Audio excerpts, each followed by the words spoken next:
And we are live, everyone. We are connecting with Jim, Groom, Maha Bali, and Nadine Aboulmagd at AMICAL in Rome this morning. So let's just start off with a few introductions. Maybe the virtual folk, if you would start out first and just say where you're connecting from and what time you woke up to watch this or be part of this. Autumn, do you want to start? Yeah, I can go first. Hi, I'm Autumn Keynes, and I am in Columbus, Ohio right now, and I woke up, I set the alarm for 4:30, and then I kind of fell back to sleep, so I woke up like right at 5 o'clock, and I was like, ah! It's great to be here, thank you. Hi, my name is Sam Sarma. I am about 60 miles off of New York City. I am in Stony Brook, near Stony Brook, New York. I teach writing and rhetoric here in a university. I actually was trying to go to bed, but I couldn't. I'm a late person, so I just stayed up, joining at 5 a.m. in the morning here. Maha? From Egypt? Are you in Egypt?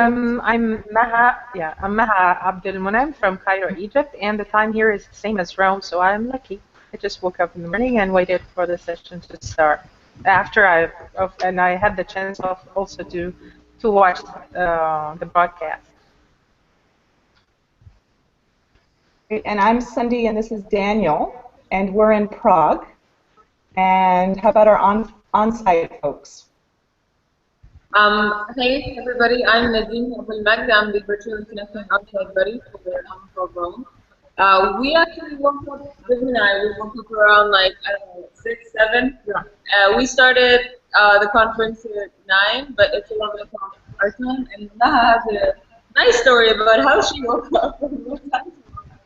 I just came out of the plane about here, so I was awake at 2:30 a.m. for like plane. Got on the plane, I can't hear Maha, by the way. I just got here. I rode a plane at 2:30 a.m. and arrived at 7 a.m. Got here to the conference at 8 a.m. Oh, wow. So I didn't really sleep. You would never know. Okay, so Nagla just joined if she wants to do the very introductions as well. Hi, Nagla.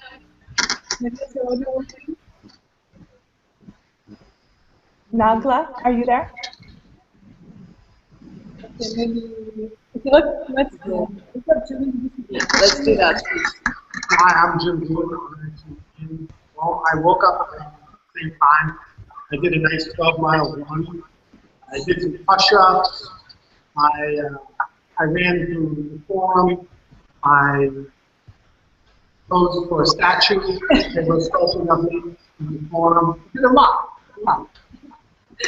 I've done a lot today. Well, one of the things that he did was really, really interesting talk.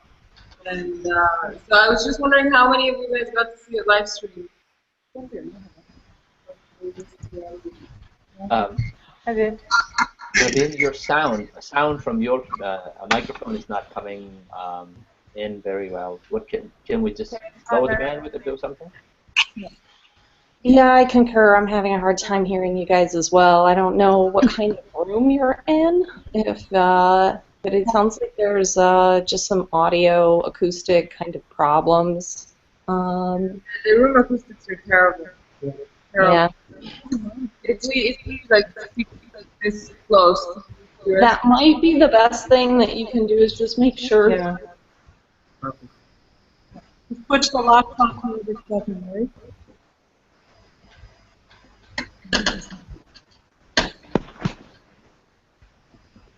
Because it's just bandwidth. After some time, maybe you can turn out the video, and in favor of sound, we can try. I think it's mostly the acoustics. And Lorna has joined us as well. So Nagla and Lorna, if you want to jump in, they're kind of messing with their microphone and introduce yourself, that'd be great. So is this better at all? Yes. Yeah. Yes. Great. You're a genius. Oh, thank you. Big fan. Okay. So, like I asked, did you guys watch the live stream at all? I caught a little I bit. did, yeah. You didn't miss anything. And on top of that, one of the things we talked about, which I think resonated for folks, and I wonder how you guys feel, is this reproduction of a 1985 living room at the University of Mary Washington to actually try and reproduce in a context these various artifacts. Atari 2600, television at the time, Sears catalogs, all this idea. And it was interesting, a lot of people came up to me, I was a little late, like they were all like, can I tell you my story about Young and the Restless? Can I tell you my story about Atari 2600?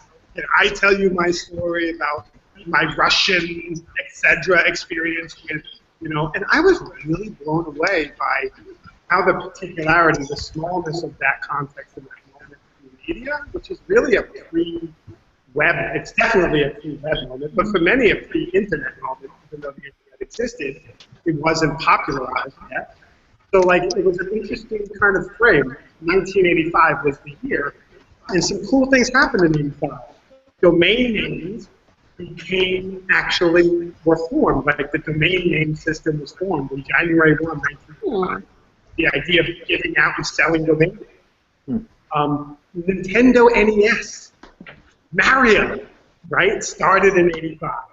Windows 1.0 started in 85. Like, so all these formative technologies. And it just was cool to talk about how the web is made up of these individual experiences of us online in context. Because I'm speaking, what I really love about Apple is I'm speaking to a people who come from so many different contexts, who have some kind of shared notion of the American university, but the ways in which they live and experience that in their particular context is so radical. Like, we have people from Ghana, people from Central Asia, people from Afghanistan, Kuwait. It's just amazing. Cairo, I mean, and I'm like talking about a 1985 Long Island living room that I would imagine has no context. I thought this was going to be a complete bomb. I thought they were going to be like, who are you? Why are you talking about this stupid stuff?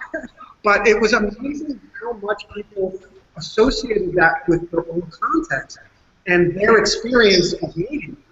And that's not necessarily a unilateral experience. And I loved how it could be particularized, which is what I think is the great metaphor for the web. I think the web, in its essence, is a small lived experience that we live. It doesn't have to be massive. It doesn't have to be huge. It doesn't have to be systematized.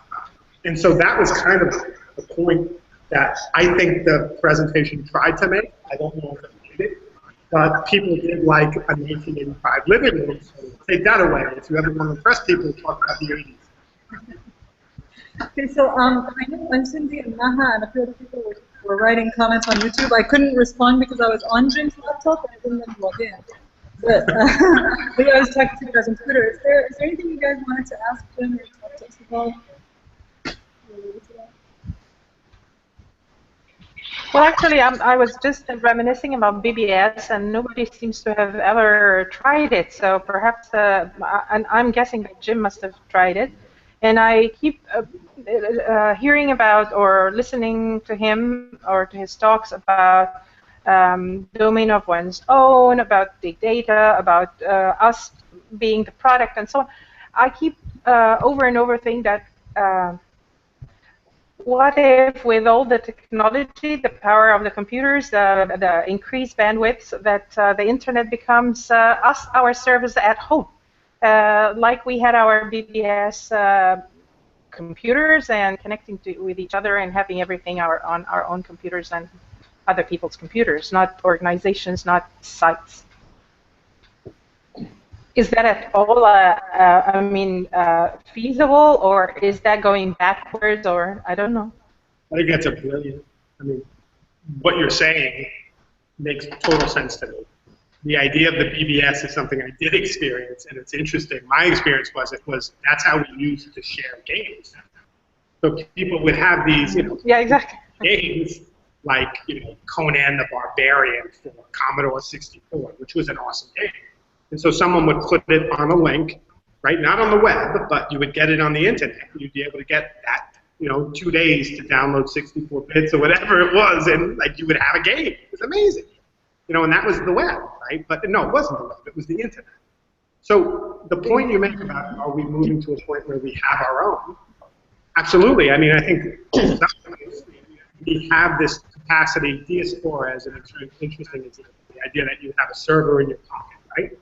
And I would argue, and I'm sorry to use this, we have that to some degree already, right? Like, I have a cell phone now, thanks to Maha. She bought me a cell phone when I moved to Italy. And, the thing is we do to some degree have that. The question and the tension is, how much of that data do we own? How much of it do we want to own? And how much of it are we fine with paying to store somewhere else online, but not necessarily giving up for free as we learn more and more from folks like Roger Waters and beyond, that so much of our data is being not only used for nefarious purposes potentially, or spied on, but also just commodified. And what is our relationship to that? And it may not necessarily be bad, but that's just a conversation worth having. So I think having your own personal server in your house, we moved away from that in the 90s, because people used to have the server under their desk, if you remember that.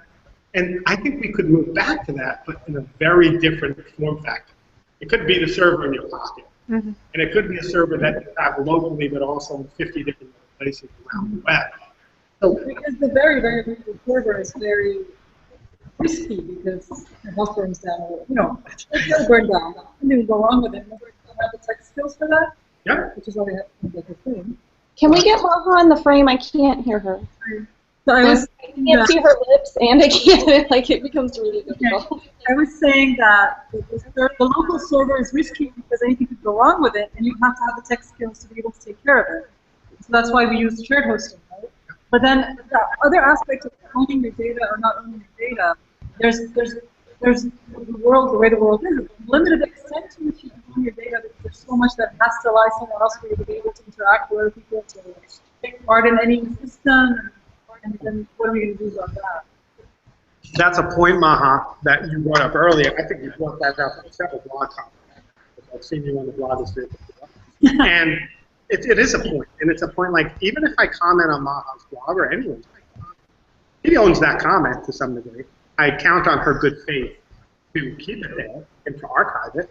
But at what point do we start rethinking notions of identity online that are federated and that are more, more framed around questions of identity with all the good and bad that comes? So like right now, our systems at university are very much framed around them managing your identity. And that's the same case when you think about dealing with, at least in the US, medical records, dental records, police records, right? They manage that, and you're lucky if you get access. What if we turn that on its head? And you own that, and you decided who got access to it and when. And that's an idea that we've been playing with called the personal API, the idea that you own your data digitally, and you decide who gets access to it and when. And so where that data lived wasn't as important as who owned it. Right now, we trust universities to manage our data for us. We trust medical agencies, doctors, etc. But there's a point, I think, at which that does break down. And so one of the things for me is thinking more broadly about ownership of that data as a long-term archival and federated process that I'm not one to begin thinking about. This has been thought about for decades. This is a complex issue. But I think it does return us to issues like Maha, who had to leave quickly, mentioned is, what is the limits of ownership and the rhetoric of ownership online? And so. Well, and I'll say that I think that this is so important. I was just doing one of these Future Trend Forum webinars that Brian Alexander does yesterday, and the whole topic was blockchain, right? So now we're talking about ownership, what is owned, and the fact that whatever is owned and however it's identified is going to stay with somebody forever. Because the way that I understand the blockchain, and I don't have a ton of experience with it though, is that stuff doesn't go away unless, I guess in some cases it can, but in a lot of cases there's always a record of that. And, you know, I'm also kind of on the heels of coming off of reading this dystopian novel, Dave Eggers' The Circle. I don't know if anybody's ever read that, but then I'm like, ah! Yeah. Sorry, I'm echoing, right? Oh, it's okay. It's okay. You're good. So when Jim was bringing up this issue of us owning our own ideas, I also want to connect that to the taking our ideas more public versus bringing back our ideas to more private and more intimate context. Because what I say with a group of 7 people is not what I say with a group of 5,000. And I use the term the literacy of sharing, not the literacy of writing or expressing or reading, but the literacy of sharing, in the sense that we have taught our students until the 20th century how to write and how to express. That's the literacy of expressing. But in the 21st century, as literacy gets connected, students' ideas get published before they are fleshed out. We are asking students to think as they write as they think. And therefore, if you draw a quadrant like this, they're going from the private to public, and they're going from the process to product. So instead of keeping the process of their thinking in the private domain of their thinking, of their drafting, of their private journaling, to this process which is pushed toward the product and private towards the product, they're no longer having that private and intimate space where they can share ideas with confidence, with confidentiality, and with comfort, right? It is as if, because we have the power as educators to push students into this public and more product domain, we just do that. It is no longer where we used to give our students' paper back to them upside down with a mark and a feedback on it, right? Not only because of the laws that says you can't share students' grades publicly, but also because we valued the students' ideas and we honored their ideas in a private connection between us and them. And then when we brought the group together into 2 or 4, we trusted that the group will sort of trust each other to share ideas. But now sharing, there seems to be no boundaries between sharing with one person, sharing with 5 people, sharing with a mommy versus your teacher versus your stranger, right? Versus sharing with the entire world. And when people are exposed inadvertently, deliberately, maliciously, they're exposed. Knowingly, unknowingly, they're exposed. And therefore, to learn how, when, where, whom, how to share and not to share is the literacy of sharing that we haven't taught people yet. And I want to connect that to this kind of work that we do, where ownership and privacy both matter. And privacy not only in terms of information as property, but also information as people's identity, right? People's privacy. And for that reason, today I'm like, after such a long time of talking, reading about Jim and emailing and back and forth about the services, the wonderful service he provides, I'm so happy that we're talking about this issue of context, small-scale connections, and quality. There's a phrase in my home language, Nepalese, I'm from Nepal, which says, "My bones are giggling." It's used to express when you're ultimately happy because somebody says something you really, really like. So I'll just say that much for now. Funny, because you're in my home country, Long Island, at Stony Brook. We have talked about, you've raised a bunch of great issues over our discussions. The literacy of sharing. Me and Nadine are sitting here like this. I don't know if our bones are giggling, I think you would say, right? I think definitely. My bones are giggling. About giggling bones. But I think that's absolutely right. Like, there's many literacies that come into play. The literacy about ownership of information, the limits of that, the limits of sharing, right? Like, that's a great point. When I was in a comp ret kind of, we call it a colloquium, right, where you're teaching students how to write for English 101, one of the things that always started was private writing, like the ability to have a space that was independent from, being out there, being published. And you're right, there's a default to open now, which is so connotated as quote-unquote positive that it doesn't think of being exposed is not so positive, right? Exactly. I've been thinking all throughout when you were talking. I was thinking about Twitter. When I started using Twitter, I would actually have to make a conscious effort to mention someone or to hashtag someone and to share something that I see with someone else, I would sometimes even forget, and I would go back and delete that tweet so I could include the hashtag or include the mention and know exactly how to mention someone so I could share it with them. And right now, and like I'm thinking today, even this morning, I just like mentioned and hashtagged like 6 or 7 times in the one tweet without even thinking about it. So I'm now, my digital or like my literacy online or on Twitter is now one of sharing automatically. It just happens, right? I cannot just, for example, write Autumn's name without sharing with her what I'm talking about. And that sort of goes across all platforms and across all digital like life, Yeah, totally. if I may. So, but the flip side of that is also that somebody who you never thought about when you wrote something is also reading it. Just imagine somebody taking issue, somebody turning that into, turning that into trouble for you. Think about that. I mean, you not to be aware of these is, and to not make our students, our learners, aware of these potentials is to not to really educate about the 21st century context of communication, which is cross-border, which is cross-cultural, which is political, which is sensitive, and which is personal versus public. I tell you, Shyam, I agree with that entirely. And one of the things, living in a very bubble-like environment of America, which I have for most of my life, like I don't really have the context. And it's funny, I find myself in AMICAL and for the last 8 months in Italy. And it's interesting how context change your notion of sharing, your notions of when you're sharing something with someone, do you put them in some sort of harm's way, directly or indirectly, and intentionally or unintentionally.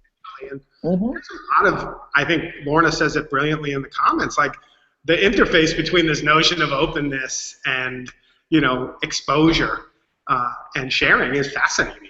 And it is something we take for granted. But there have been a lot of people, I think, who've been resisting, some of the other sides of that. Here's a good example, maybe a terrible example.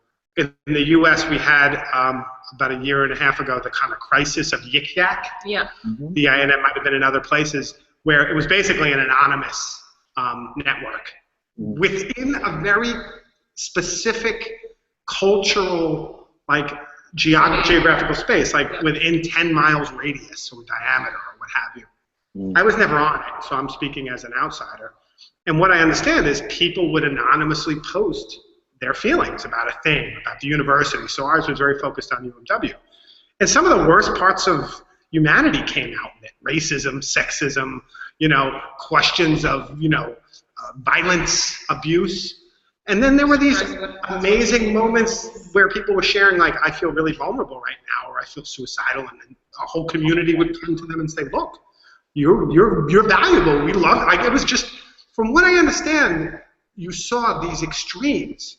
And you saw that what was happening is people were trying to negotiate that literacy of sharing you talk about in these spaces, oftentimes because we're not talking about them critically, right? Like they're actually out there trying to negotiate it. And I do think experience makes a difference in how you live that. And therefore, sorry. No, absolutely. And I think part of what we talked about with digital literacy, another literacy, was this is not being thought about critically, right? We're not thinking about what we do online with our digital footprint critically. I think you could extend that critical discourse to include sharing, to include a whole bunch of broader ideas that I think universities are starting to kind of struggle with. How do we integrate this meaningfully into a curriculum across disciplines? Because you can't escape it no matter what discipline you're a part of. This is the infrastructure now we share and communicate on. And what is really interesting about what you said also is that when we are teaching students, we're teaching individuals that are less knowledgeable and experienced than us about the implications and risks and rewards of sharing. And therefore, we ought to be a little more responsible than pushing them into public without educating how to do that. In other words, when we stop turning the student paper upside down with a grade and comments on it, and instead ask them to write on Twitter and blog and Facebook, we were taking a very unethical approach to doing things. Just because the technology allows people to expose themselves doesn't mean that they should expose themselves. Instead, we should educate them first about making decisions and giving them a choice whether they want to write online or not. The first time I used blog as a platform for doing assignments, the subtitle of the WordPress blog written by one student was, "I hate sharing anything." I what? I hate I sharing. hate sharing anything. Oh, okay. So that was a legitimate subtitle, and when I saw that, I went back to the class the next day and I said, "I'm sorry. Now, well, from now on, you have a choice. There are 4 levels of sharing, only with me, only with the class, within a university network, and beyond." So students are making those choices, and to not honor that is to be not an ethical educator. I think what becomes difficult about that, though, is that you don't, it's hard to understand the power of sharing until you do it. So trying to get people to want to do it is difficult when they don't know the end result. So finding the balance of being able to do that in a safe environment and then letting them have that choice is a hard one, because people come at it right away like, no, of course I don't want to share, I think, my experience. But Lorna, you've been quite active in the comments there. Do you want to jump in and add anything here with audio? She's I'm still here. Just very briefly, I've got. Can you hear me? Okay. Yeah. Okay, I've got to dive off to start another call in just a minute. No, I mean, I think these are all really important issues to be discussing, because there is certainly an assumption that openness and sharing are good and right and wholesome, and I actually think they are. But we do need to approach them with a critical awareness. We need to know why we feel they're good and why we want to do this. And I think we do have to realize that the openness is always, there's always, if something is open, there's also always something else that is closed, and that can bring to the surface all kinds of insecurities about our identity and about who we are and what we project into different spaces. And I don't think we're talking about that enough, about how we negotiate what we share with whom. And so much of it, I think, is if you are familiar and you're comfortable in an online environment, you do it without thinking. It's just you're continually processing and continually making these judgments. But I think it's really what we need to do is start to articulate some of that, particularly when we are saying to students, you must put yourself out there, you must do all this in public, in the open. We need to, I think, really start to negotiate what we're asking them to do and how we make these decisions and understand a lot more about that. So I think this has been a really, really fascinating conversation, and I'm so sorry I've got to duck out of it now, because I'd really like to hear more of your ideas on this. So thanks very much, everyone. You rule, Lorna. Thank you. I'm going to jump back in here for a second, because I'm curious about, well, I think it also, especially because I'm talking to Jim Groom, right? Like, what is the place of story in all of this? What is the place of these narratives? And so I just read this dystopian novel that takes, you know, this very scary look at sharing and at openness. But a lot of the other stories out there are very utopian. And how much power can we have just if we tell students, like, look, here's the stories that are out there, and they're kind of on the extremes, and usually when you find those things that are so good and so bad, when you hear those stories, realize the reality kind of falls in the middle a little bit, and here's how you can navigate those things, and here's how you can, you know, actually think about the nuances that go into making some of these decisions, rather than just thinking about these things in terms of utopian and dystopian narratives that we are, you know, confronted with every day. I'll jump just for a second and say I think one of the most interesting narratives I've been following recently is the catfishing. Like, so Alec Kouros and Alan Levine have been catfished, kind of. No, they haven't been catfished. Their image has been used by other people on Facebook to catfish people who are potentially vulnerable. And that is an ugly thing. People taking advantage of other people. Did Back in 2008. Really? It's really bad. I mean, right? It's, so in there you talk about, you know, you want to reinforce the value of not sharing too much or being careful about it. But what I'm fascinated about is how people like Alec Kouros and Alan Levine and many others are managing that. They're actually openly talking about it. they're openly discussing the limits of some of the practices of companies like Facebook, of what happens when you share openly. And I've learned from a community, because we've shared openly, and it hasn't always been utopian, right? Like there are people who've attacked each other, things have gone wrong, just like in real life, go figure.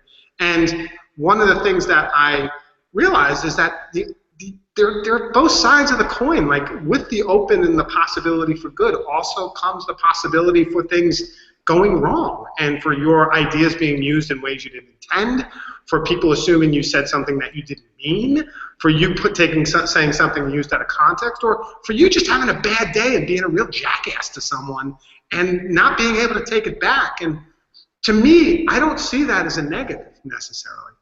I see that as the almost maturation of this medium to take on that notion of difference and distinction. And it makes the literacy of sharing that we've been talking about that much more important. And I feel like it's part of the literacy as well to know how to deal with these things. Yes. So it's also like part of that digital literacy, not what you do online and how you respect others and choosing what to say and what not to say. It's also knowing how to deal with these things when they happen to you online. That sort of makes it. Yeah, and I think I agree with that entirely. And Lorna said it when she was talking, is this notion of identity formation. Like a lot of what I associate my undergraduate degree with was that. Like coming to terms with a cultural identity, things I didn't like about the culture I was a part of, things I loved about it, trying to know the difference, not trying to blanket statement my culture or anyone else's. Like these ideas of identifying and understanding an identity are really tricky and complex. And they count on other people walking, talking, relating, sharing. And so like that context is what groups like Virtual Connecting or the community online that I think I've become a part of are about. Us living it, right? And understanding that we're going to share stuff we regret and there's going to be some forgiveness.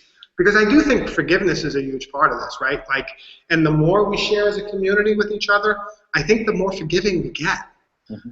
George Bush, I use this example all the time, right? He was a cokehead, right? He snorted coke and he still basically became president.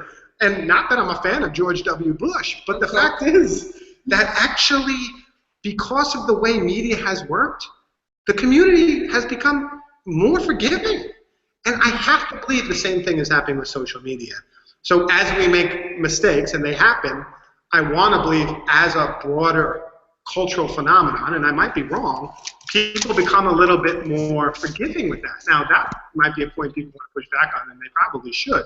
But like, that's my idea about this, is like, we're not necessarily, once I make a bad post or I say something in a comment that I regret, my life is over, or people hate me. People actually understand that that happens, that sucks, and that it actually could happen to them. And I believe it makes us all maybe a little more tolerant. I look at some of the comments on Twitter around questions of race and gender and YouTube comments, and then I wonder if I'm just being Pollyanna and completely disconnected from the world. So I don't know. I don't have a very clear. No, that was. I understand. That was very useful, because I was thinking about the literacy of sharing idea that I talked about in terms of risks and rewards, in terms of connection, and in terms of crossing. And finally, to add one more C in terms of context, which is if our students are able to understand not only context-bound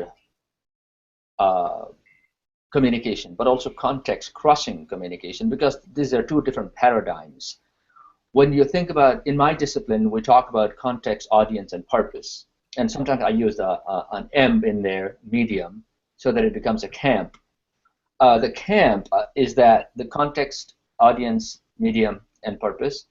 And we tend to analyze a communicative situation by using those elements of communication so that we communicate. So you know me, I know you, you know my context, I know your context, I know where I'm coming from, you know where I'm going, you know where I'm coming from. So that was one. But if you look at this new paradigm where my students are talking to students in, let's say, Egypt or India or Nepal or Brazil, then there are two different contexts, and communication happens across these two contexts, and it becomes a context-crossing paradigm. And that sharing is opportunity for learning, to becoming a global citizen, to learn how to cross borders, to learn how to connect across contexts, right? And I forgot your name. Autumn was saying earlier that we should not see in terms of dystopian and utopian, but in terms of all of this middle. And in that middle, I see the need for critical understanding, and also the need for connecting, and finally the need for crossing, because crossing is becoming such a norm. It's becoming an opportunity, right? It's becoming an opportunity not only to know people, but also to learn, to seek new work and learning. I think it's what you were saying was absolutely gives me the right context to highlight some of these other C's that I'm bringing into this discussion. As we are doing today, look at the 5 different countries we're talking from, and I'm kind of feeling like a little out of my comfort zone, because I don't know if I'm making sense talking so quote-unquote American about these issues, because my colleague from other places, I'm still waiting for them to educate me, and I'm not feeling the same comfortable I don't have that same comfortable feeling. If I was talking to Jim alone, I would be talking in very different terms, and I'm trying to translate in my head. I still don't know if I make any sense, and Jim is doing the same thing. I mean, that makes me a little more comfortable, but yeah. The difference between us is that you're making sense. Okay, so I think another point that I wanted to touch on and like get some insights from you guys on is that in Jim's talk, he was talking about the difference, or somebody asked him, and then he gave like very small little conversation about the difference between physical and virtual world. And he was saying that in a lot of times you cannot really reproduce what is happening physically, like certain physical experiences like smell, like touch, all of these things. You cannot really replicate that in the virtual world, and virtual reality could get there or not, but there are certain things that are always going to be special and distinct to the physical world. And I tweeted this thing and I said, it's not just about VCR and all, and like Atari and all these things. It's even like, if you think about it in a library context, it's the same with libraries and books. I mean, research in the old days was not the same way it is now, and reading books, I mean, until today, I am still unable to read ebooks, and I cannot do it. It is hampering my development so much, because a lot of people are only producing ebooks at this point and not physical books, so I'm falling back, or I'm falling behind on my readings on that. But like, I am still unable to focus that much with ebooks, and I feel like that's a very, very huge challenge with the physical versus virtual world. So I was just wondering if you guys have any insight on that. Do you have any questions on that particular topic for Jim?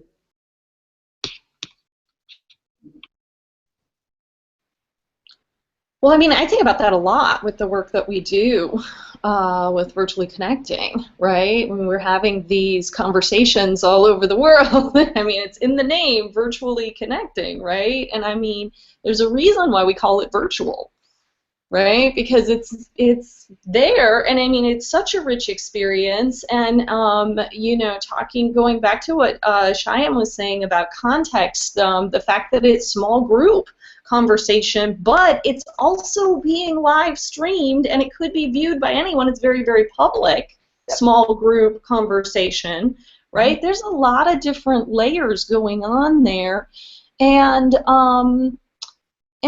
yeah, I think we do a pretty good job of virtualizing that kind of experience. And I think if you know, Maha might be able to give me a little bit more insight on this, because I know she's played with the data from our survey a little bit more. But we've even had some people who have said, you know, I don't even see this kind of thing happening in a physical environment, in a real environment too often, where people from a conference will do this kind of thing. And the closest thing that we've been able to sort of relate it to is the hallway conversation, right? Where it's not something that's scheduled, but you just happen to say, oh, look, there's so-and-so, and hey, wait, didn't you just present?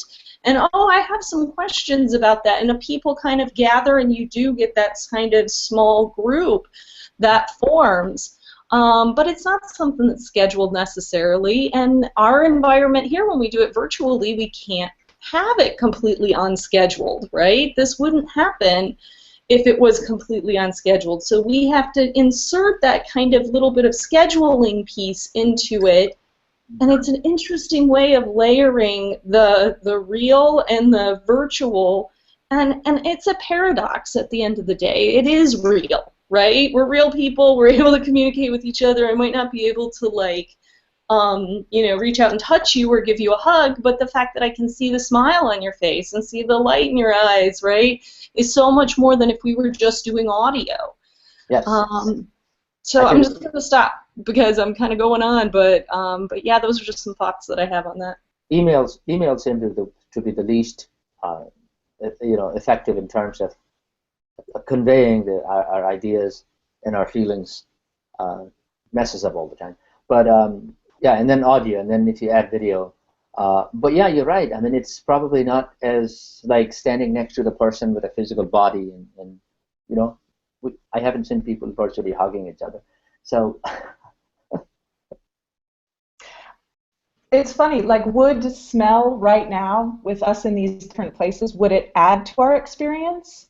Do we need that, or is that just some, you know, like, or is it, if we start describing what we're smelling? I don't know. Like, so yeah, I think it's kind of funny to decide what things we need to make it feel real and be that experience. Movement too, because you're all sitting down. You know, if you're not walking and taking a stroll. There's no other experience. There's just a room and a wall in the back.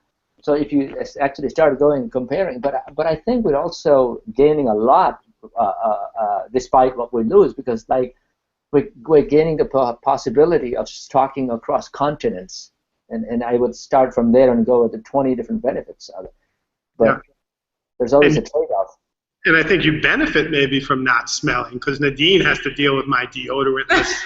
I mean, so like there's actually positive. I do think, though, another point thinking more broadly about this is there is necessarily for years in virtual communications and virtual teaching and online, there's been the privileging, right?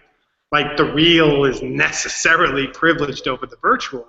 And I think what a lot of folks have said, like, no, actually, like, there are things you do really well in the context of like maybe reproducing an exhibit that you experience with physical objects. In that context, it really makes sense. But in terms of like trying to teach an online course with people all over the world to get different contexts and producing all this stuff where you could never do in a room at a time, that's such a different, like, so the privileging idea, kind of like what you were saying, Autumn, with, you know, the good and bad of online, like, the good and bad of real versus virtual kind of starts to become meaningless. Because it's all about your specific context of what you're trying to do and how you imagine it.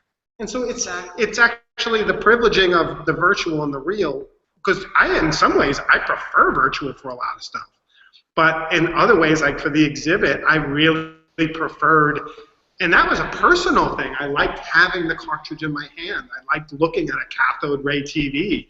I didn't want to deal with emulation for that. I wanted the students to be like, what is it like to put a VHS tape in a thing and watch them fumble and figure out how to run VHS? Like, that was a technological reality that I couldn't reproduce virtually. And that was just the limit of the virtual, but it doesn't mean that the virtual becomes privileged or not. It's understanding these distinctions. And the thing is, you get spaces for a local community and still share it more virtual. Like, so like, I always think the two are always coexistent and everywhere. I mean, and I don't draw much distinctions. Absolutely. I think one of the ways that I really understood this when I was sitting in the talk is that because I help faculty design online and blended courses and environments, and we sort of sit there and choose the content that would fit either one of the environments. And the thing that just like baffles me the most is when I ask the professor, what exactly do you want to have face-to-face and what do you want to have online, and what is really important for each of these meetings, and they just say it doesn't matter. I was like, what are you talking about? Of course it matters. Yeah. There are certain things that you would choose, the very, like in blended learning, the very precious face-to-face time to do, and if you just like spend it lecturing or spend it doing something that is much better for the online environment, it's just like unbelievable to me. It's like, well, how can you say it doesn't matter? So that's one of the ways that, yes, they cannot be separated, but each one has its own like very good distinctions that makes it really special. Yeah. And I feel like this lack of, this inability to differentiate between what works where is just, like, it has to stop. Exactly. And also I think we need to sort of break it down into many, many subtopics and start thinking about the virtual in terms of, let's say, scale that I think we're talking about today, in terms of crossing that we're talking about, in terms of connection, in terms of the rationale of using it. For example, a lot of people are using the virtuality in very sort of counterproductive ways, as in just because you can broadcast, you're just broadcasting and thinking it's the same thing as networking, right? I think we need to ask new questions that when people go virtual. For example, when the MOOC the whole MOOC thing happened in 2012-13, I saw some people who literally had just discovered YouTube, and I was like, come on, you just discovered YouTube, and now you're talking about all of the benefits of YouTube. One professor, California professor, went on a 15-minute this glory singing about YouTube videos, and I was like, really? You're still broadcasting yourself. You're just lecturing to the world, and you think, and you don't even realize who is watching you from how many different parts and contexts of the world, right? And so I think the question should be breaking it down into many things, like issues of privacy and confidence, issues of context and accessibility, issues of equity and connection, issues of time zones, and when the new virtuality opens up new possibilities, it also brings together with it new problems. And if we continue to compare the physical and the virtual instead of ask the specific virtual questions of what we're trying to do with it, then I think we'll be in that loop forever, not actually addressing new questions, but instead trying to go back to the comfort zone, right? And then, as Nadine was saying, they have new affordances, but the affordances are now being put into very complex and very specific functions and purposes. And that's when we need to be generating and answering new questions. If I could just jump in here quickly about affordances, because this is what I was wanted to talk about earlier. Because I don't really look at trying to separate those things. I think that dichotomy or digital dualism thing doesn't really work. In my work, I've seen some really great things that the virtual has allowed, or the digital. Things like in the art world, where we have scans of paintings where you can see like details of like gigapixel on the Google Art project, where paintings are broken down and basically they're scanned to like crazy resolution, and then they're like right up close. And that's things that you can't do at a museum physically. They often say like you can't get that close to a painting, right? No, seriously, it's kind of really big. And I work with a lot of art faculty, and we got this we got a huge screen for them to use in their classrooms now that's like much better than blah blah blah blah blah, all the tool stuff. But it's going to be really great for their students to get to see things and see paintings from all over the world that they wouldn't have a chance to see. It's not the same as seeing the painting face to face, but you know, it has that kind of affordance. And then there's also things with like comic books. So I grew up as reading a lot of comics, and I took a break there sometimes while I was at university or whatever, but now I'm back into graphic novels and all that kind of stuff. And when I was a kid, you know, you couldn't get certain issues of comics. You just couldn't afford to even, like, you know, maybe even touch them sometimes. They're like, you know, you can't even touch them with a bag on them. Now we have digital scans of those comics, so I can go back and technically read like Action Comics number 10 or number 1 or whatever. I can get the early X-Men comics and not have to pay, you know, $3,000 for them. So when I consult with people or when I work with faculty, that's the thing that I always try to push about the virtual, the digital, is don't think of like the face-to-face or blah, blah, blah. Just think of the affordances that it gives you and be critical of how you're using it. And, you know, I think that's the world we're starting to enter now. This whole digital stranger danger stuff is kind of, you know, in our rearview mirror a little bit, I think. Yeah. It becomes a tangent. I'm just trying to give Nagla maybe a chance to jump in here. She's been losing connection, and I feel bad for her. And if you can hear us, Nagla, if you want to jump in and add anything or ask a question, please do. We'll give her a couple seconds there.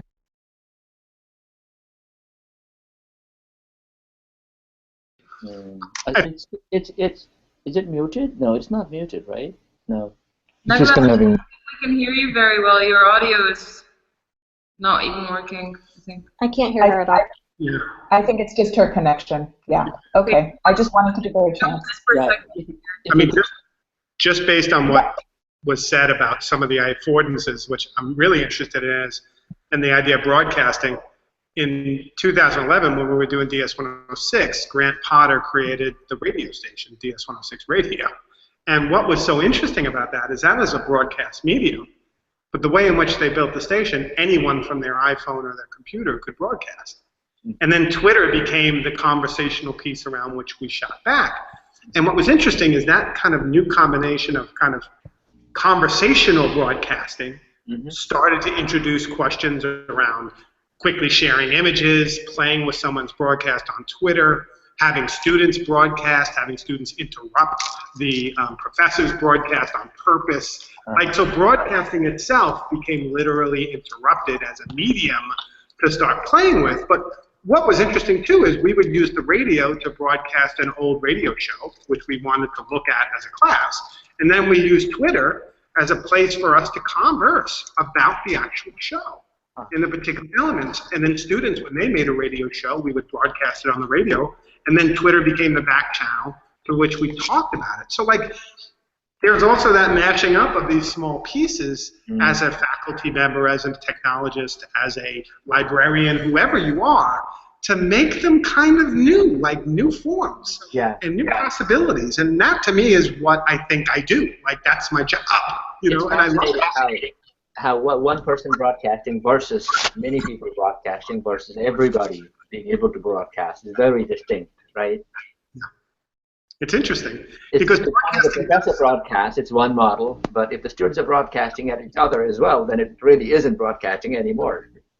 It's right, and it kind of upsets that term, which is great, because you're right. With the professor saying, I can broadcast on YouTube, nothing's changed. Nothing's changed. This is actually going all the way back to the 18th century. Well, I think that idea of creating new forms is a good way for us to maybe wrap this up. I know that Nadine and Jim probably want to get back to the conference, and we're coming up on the hour, so it's been some good sharing. So thank you very much, Jim and Nadine, for taking some time with us today, and everyone else. Thank you guys for awesome. being here and waking up so early. You guys made the conversation all the more better. Honestly, I don't think I've had that good conversation at the conference yet. Oh, well, hey. Well, look what you guys made it, though. I mean, it was. It's great. Jim, it is such pleasure to actually see you in person virtually. That's awesome. Hey, everybody. Great. Thank you, Sundi, for helping us virtually, as being a virtual buddy. Sundi, Daniel, John Boy, Rachel. All right? Thank John Boy. All right, I'm stopping our heads now. Bye-bye. Thank you very much.